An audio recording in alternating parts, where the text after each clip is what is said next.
projects at one point and started to deliver everything that we promised. But at one point we said, okay, we need to focus on one specific product, deliver that, and then build on. So it's a thing that you learn as you see how your team reacts. What I would like to address is having a project on mainnet, whatever that means.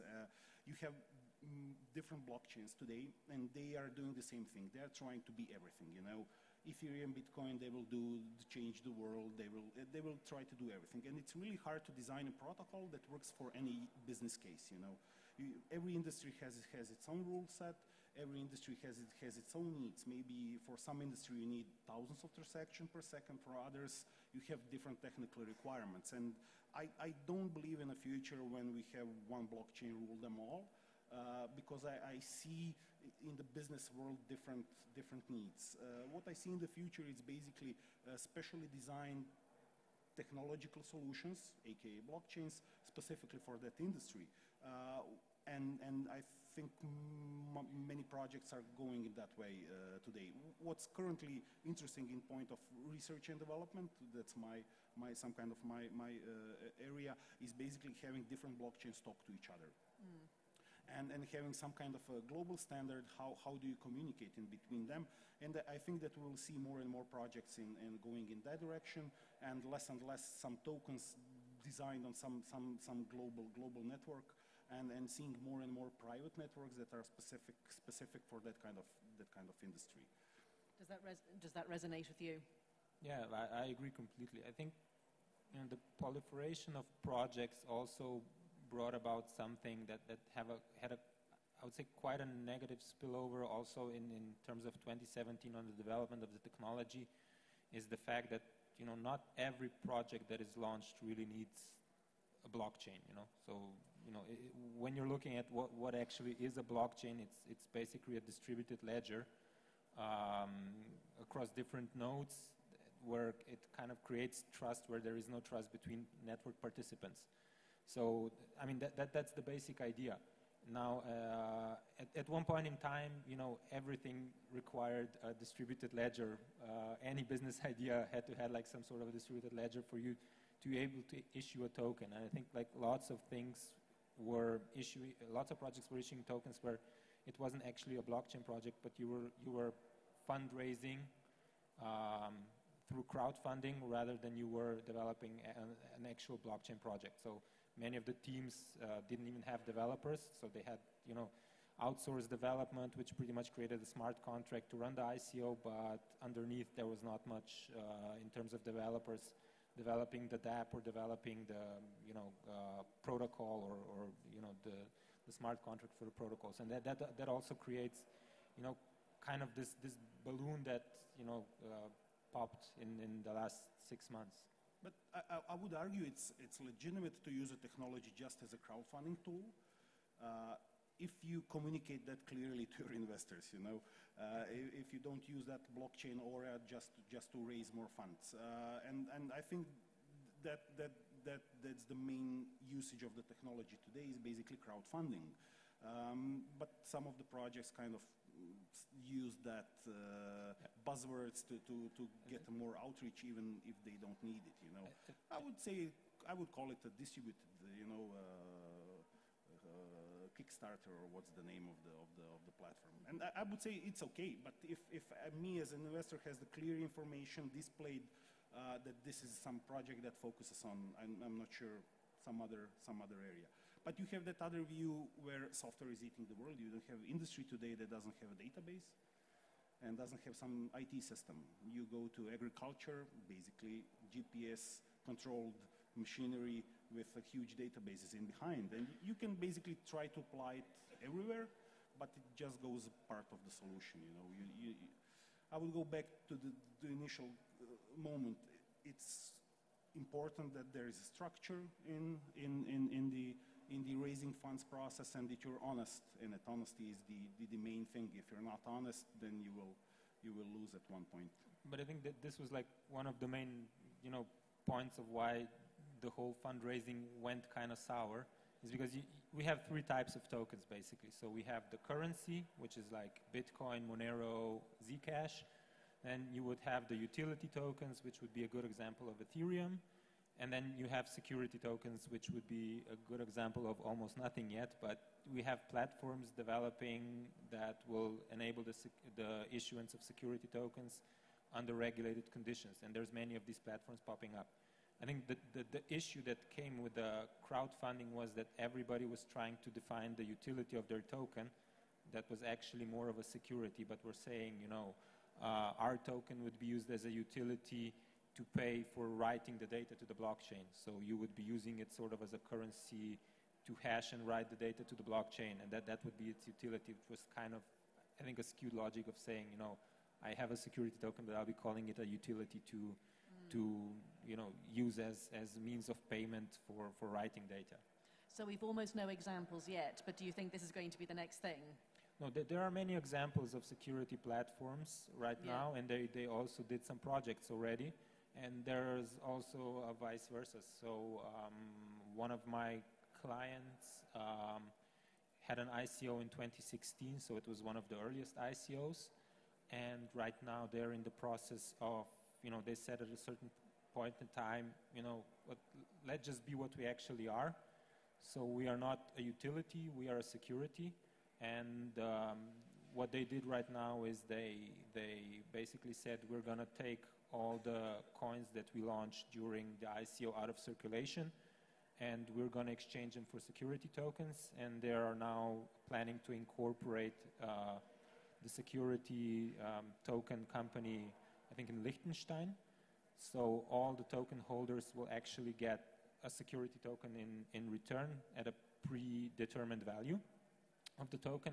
And this security token will give them two things. So it will give them voting rights, and it will give them a dividend if the company is doing well.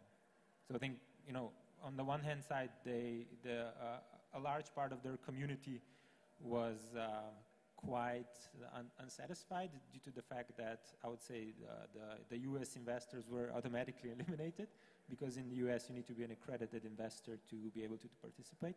But on the other hand side, you know, much of the community is happy about it because they will have more of a, I would say, more of a decision-making right in terms of how the company develops. Because through this security token, you'll be also able to participate in annual shareholder meetings, committees, decide on the future of the company, decide if the company goes left or right. So it gives you a whole new set of tools to work with. Do you think that's quite an unusual solution, or will we see more of that happening? I mean, as they were in 2016, they were one of the pioneers of the ICO. I think they're also one of the pioneers right now in security tokenization. Yeah. So I think the jury's still out if others will follow, but I know for a fact there's, like, right now at least 3 to 5 pretty good platforms that enable the issuance of security tokens, that enable, you know... Can you give us some names? I know Neufund is one. It's in Germany. They're pretty close to getting good approval from the regulator. Polybos, Bank to the Future. They've been also, you know, doing crowdfunding in the past, but they're just now doing it on the blockchain. Yeah, and then they're looking at solutions how they can make this as seamless as possible for you as a company to basically offer your equity or tokenize your equity and offer it for crowdfunding, and in return tokenize this equity for potential retail investors. I'm aware that we've got just 2 of our 4 panelists, and they're also the ones who are both very crypto, but I don't know if either of you feel you have comments you can offer on, you know, the broader world of capital, you know, of investing capital, you know, where people are getting their money from, these questions of data, any of this. I mean, you must have looked at other options. We did. One of my partner, co-founder, did the whole venture capital thing with a telecom company. That's right. A successful story now today. So we did knew the normal way of raising capital. And we weighted our option, and at one point the tokenization was really interesting, especially specifics of our niche, that algo trading, which is really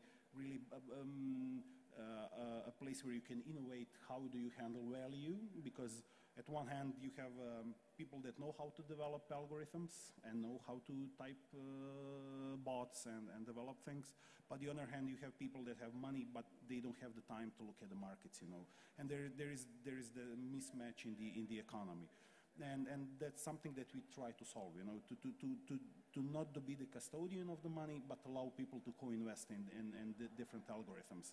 And that's where we saw the value of token.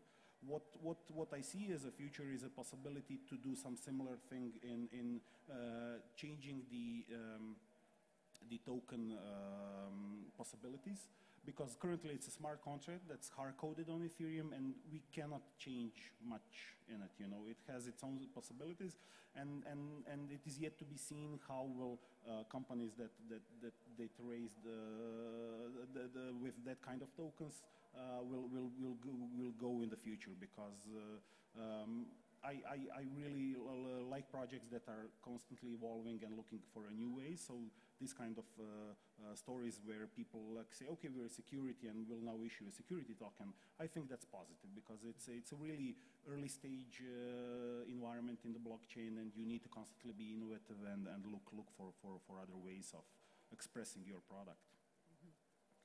Gorazd, I thought it'd be worth asking, since you see a lot of businesses and you work with a lot of businesses, you must have a good sense by now about, you know, what's going to work and what isn't. What do you look for? What strikes you as something that would suggest to you a project's going to work? I mean, you mean like an ICO project, if it's going to work or not? Yeah, just generally speaking. I mean, I'm saying this because I was one of the judges earlier. You know, it struck me that you see a lot of businesses, and you know, maybe I should have asked you this before I was doing the judging, but anyway.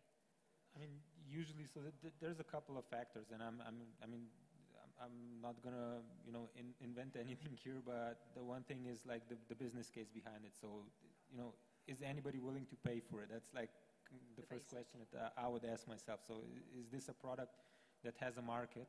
How mature is it? You know, you would look at the team. So, for example, can the team deliver, or would you trust this person with your money? Yeah, and at the end of the day, you know, it really comes down to how this team will execute. It's all about execution. It's not so much about the idea, but you know, it's having a serious team that can put in the hours, can put in the work, has the passion and ambition to go for what they set out to, and are not distracted at all the things that, you know, come across on the path. So, you know, you see teams that will have one idea, but then, like, you know, somebody in the team has maybe, we can look at this idea from a different angle, and then, you know, they're refocusing themselves and then taking away from the core of the idea. So that's kind of like what you don't want to see. And then, you know, what we also look at often, you know, when sometimes we evaluate projects or we look at projects, we look at their GitHub, you know. So we want to see how their GitHub looks. Do they have any commits? When was the last commit made? So how much of their code base is on GitHub? You know, if we see an empty shell of code, and, you know, and people saying, yeah, this is like super secret, and if we give our code, our business model is done, it's simply not true. So, but you see how serious the project is then at the end of the day. Mm-hmm. I'm going to go to the audience for questions. Have we got any? Yeah, over this way. Is there a mic that can come over?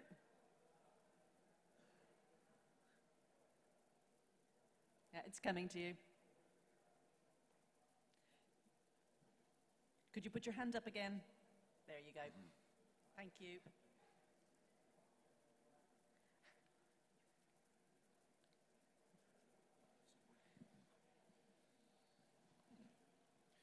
Un, deux, trois. Oh, sorry. Malta recently regulated ICOs, and they created a new token, which is nor utility token nor a security token. Question, will this be a good thing, first, for ICOs in order to structure it a bit? And second, will those tokens be tradable, or can US investors, private investors, purchase those tokens? Which tokens? Sorry. Malta. The VFA tokens from Malta. So this is nor a security token nor a utility token. Okay, yeah. I'm not a regulatory expert, so I cannot say for sure. I think for the US investors, same rules will apply. But, you know, accredited US investors, they can, I think, already participate. But, you know, to be accredited investor, there are different thresholds that you need to fulfill. So in terms of Malta, I really don't know how this new token will transfer, if it will be allowed or not, or what kind of status it will have. I think we have someone here in the front who can comment. Yep. Thank you very much, since we don't have a regulator on the panel.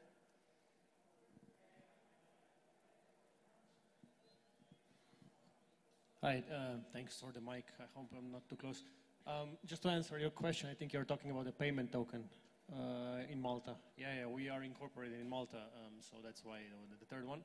Excellent. But I didn't want to ask that. I wanted to ask you, why do you think if there is no code on a GitHub, that's not a good sign? When did you see Microsoft Windows code posted on GitHub? You know what I'm saying?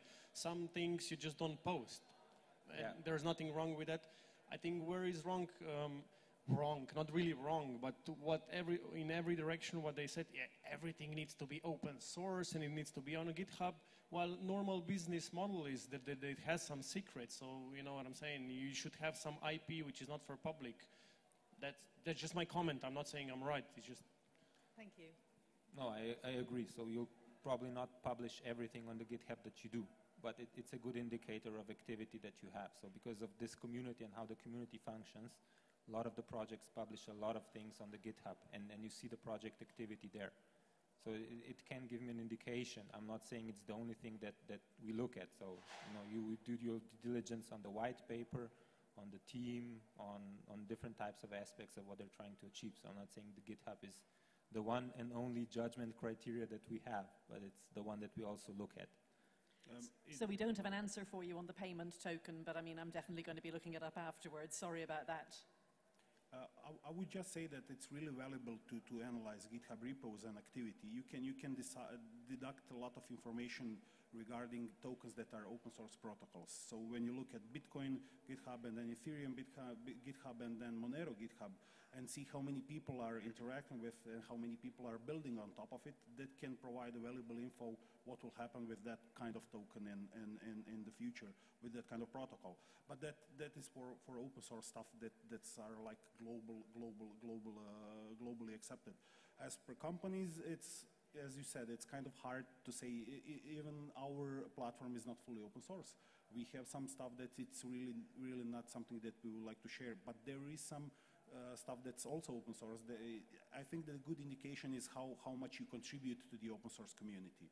So if I see a company that's active in Ethereum and helps and points to some errors that means that they use that software and they understand it and they can provide some valuable feedback to the developers and the researchers that are working on that protocol. But if they're totally silent, that can mean like you're not sure what that means. But I would say maybe it's just more of your activity in your involvement in the open source world, because it's basically everything is open source in the crypto world regarding the protocol layer part.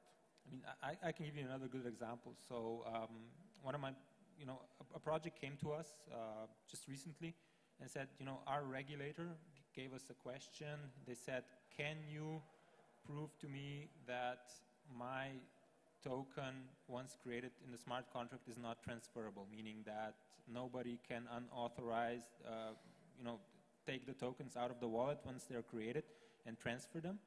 So when we were, looking at the code was published on Git.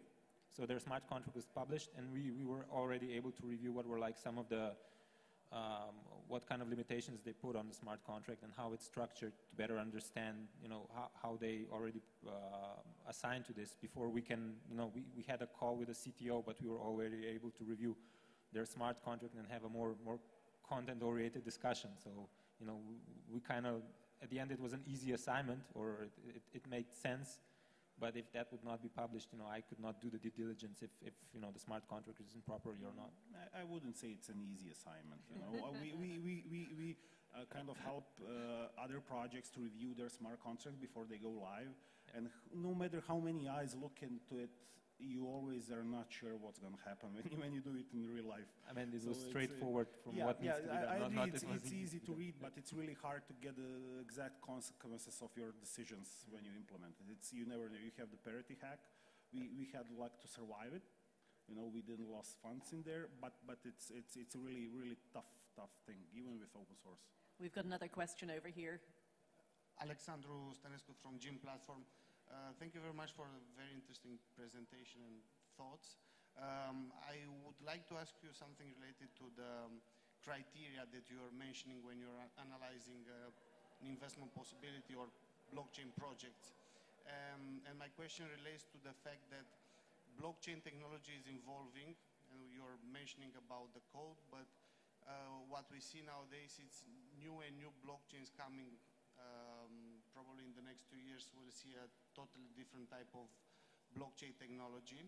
And I wanted to get your sense from your point of view on how the nodes and master nodes technology will play in this area, given that you look at a lot of arrays of different technologies. And if you see a lot of startups in this area, meaning startups who are trying to use master nodes and nodes technology within the blockchain to provide utility and not only to their solutions. Thanks. Well, I can give some general comment. We see a bunch of new things with the master node, with the hash graphs, with the et cetera. But my question is, what business problem are they solving with that blockchain? I think that will boil down to that question. You have a specific industry, you have a specific business problem that you're solving with that technology, and it will be the most optimum for that problem. So if it's maybe a master node technology with some kind of validators, etc., I think that will be the winning strategy, because it solves your problem that you're trying to solve with blockchain. Maybe we don't see the optimum. Currently, it's still early. The research is happening, and as you said, jury is still out for many questions. So I think it will boil down to the question: what business problem are you solving, and is it suitable for that kind of industry or business area that you're solving? Do I maybe have one more question? Can I add something? Of course, yeah. I'll just if anyone does want to wave your hand and get the mic while we're. So yeah, I also think I don't think it's a binary yes or no answer or one chain answer. So I think it really, so there's three things that you want. You can decide in protocol. So it's kind of like, do you want scalability? Do you want security? And then what is the velocity of the transactions that you want to do? So depending on that, it really comes down to, are you going to use the proof of work, the proof of stake, any other consensus mechanism there may be? And, are you talking about a public blockchain or a private blockchain or a hybrid blockchain? There's different solutions that come into place. So there is, I'm sure there will be different blockchains for different use cases. So there's a different blockchain if you're doing, digital identity, and there's a different blockchain that is more suitable if you're doing payments, or kind of like where speed of transactions and scalability is more important as opposed to having the best level or highest level of security. So I'm sure proof of work will stay pretty much. There will be a need for proof of stake, and there will also be other solutions that are being developed but are perhaps not as mature yet in terms of how the nodes function and how the transactions are being validated, which, if you ask me, there is no Google yet today in the blockchain sphere. They may be in the future, but a clear winner is still not to be seen. I would just add, a lot of people mentioned proof of work or proof of stake. There is the third one that's really active in development, that's proof of authority, where you have some person that said, my authority is signing this messages, and it's often missed in this mention. So I think private blockchains will go in some kind of proof of authority direction that's enterprise ready, and then you have the global ones that will be probably proof of stake, proof of work, or some kind of combination of that. I didn't see another hand. Did I miss one? No. Well, thank you both very, very much. Thank you.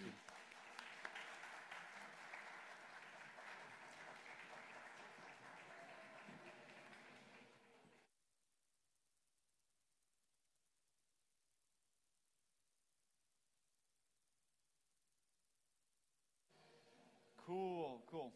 Now we are heading into the final bit of the event, and that's also when we'll be announcing the Shift Challenge winner. So this is a pretty exciting thing. Again, collected from hundreds of applications from all around the world, whittled down to 10 startups, then to 4 in the semifinals, and finally we'll be announcing the winners in just a second. We're going to clean the stage up a little bit and give everybody some space back here, But one of the things you should know is about tonight's after party. The party is actually being moved to Tesla again. So if you were out with us yesterday, you'll know the spot. If you haven't been, then you have missed out. You'll see it again today. On the website originally said somewhere else, but we're going back to the same spot, Tesla. Served us well. Cool. So how this is going to work is we're going to read the startups off. You know, hopefully everybody's in the room. And we're going to announce the third spot, then the second, and finally the first place winner. And after we do, you know, the startup's going to come join us. They're going to get this beautiful honorary big check. And finally, take a photo, and we'll do that a few times. And we should be announcing this in just a second. So make sure everybody's around. Cool.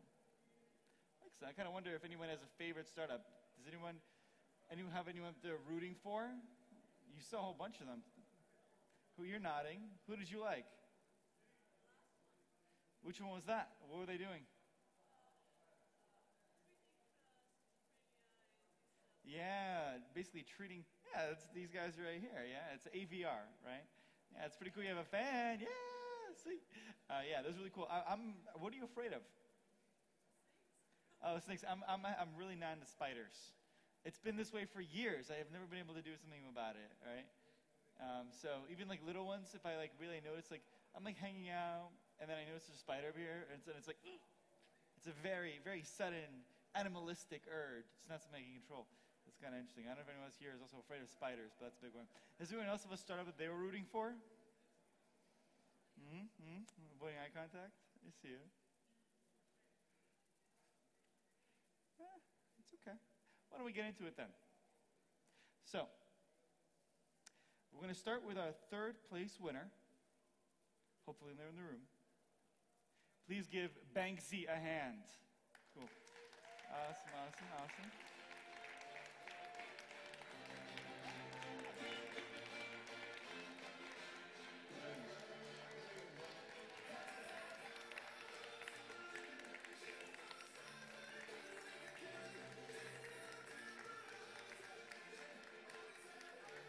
Congrats, guys. Cheers. Awesome. These guys are going to come give you a little check.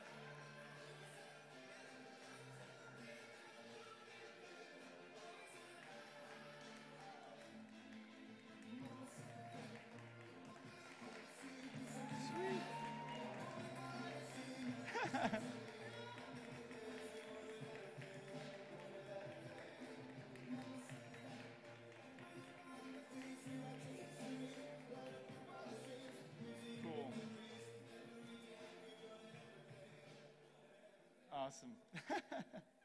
That's awesome. You know, it's really funny. I've seen a few of these pitch competitions, and it's actually really nerve-wracking to be a startup that has to come up here in front of a bunch of people. Often it's being recorded, and your heart's palpitating. You have to give a pitch. There's judges. It's kind of a crazy thing, so I really appreciate what these guys are doing. So, with that, we're going to move to our second startup. Give NeoEye a hand.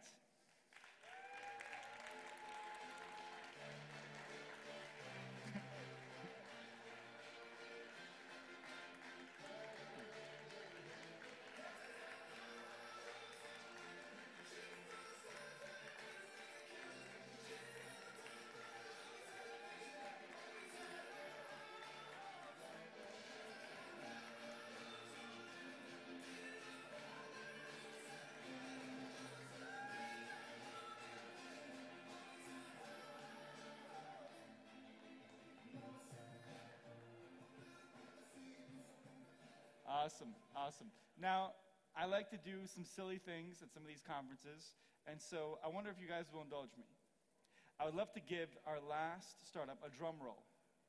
Now, how I recommend you do this, everyone's in their seat, so if you would be so kind as to just kind of stomp a little bit like this. Can we try this a little bit? Yeah, pretty good? Pretty good? All right, so for our first place winner, keep at it, give him a little bit of drum roll. Please give Fractal Labs a hand. Woo!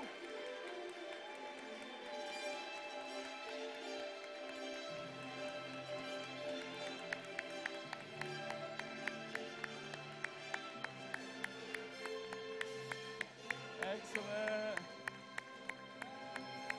Huge, brother, huge. Excellent.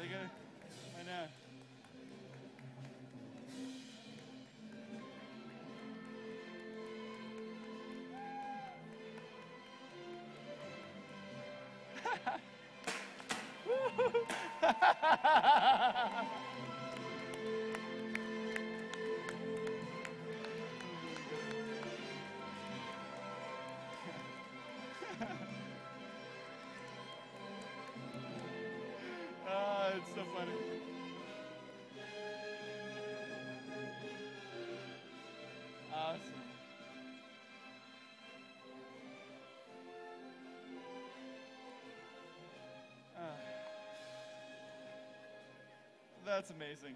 That is amazing. What a mess we made. We have to clean this all up after. Amazing. Okay, this time I'm going to do my very, very best not to say it wrong. But there is very much somebody here who has really put this whole thing together. So I'd like to invite Ivan Burazin to the stage. Woo! Bravo, bravo. Thank you, man. Thank you. Thank you all the last people that stayed. Thank everyone that came, even if they left. Congratulations to the winner, Fractal Labs. Congratulations. It was really emotional up here watching just you and the music and all that. So congratulations to you. Thank you all for coming. We're going to definitely do this again next year since it seems to be okay. You seem to have enjoyed it. So saying that, I'm just going to call the entire team up for a group picture. You guys can hang out, or we can just meet up at Tesla tonight. Thank you very much.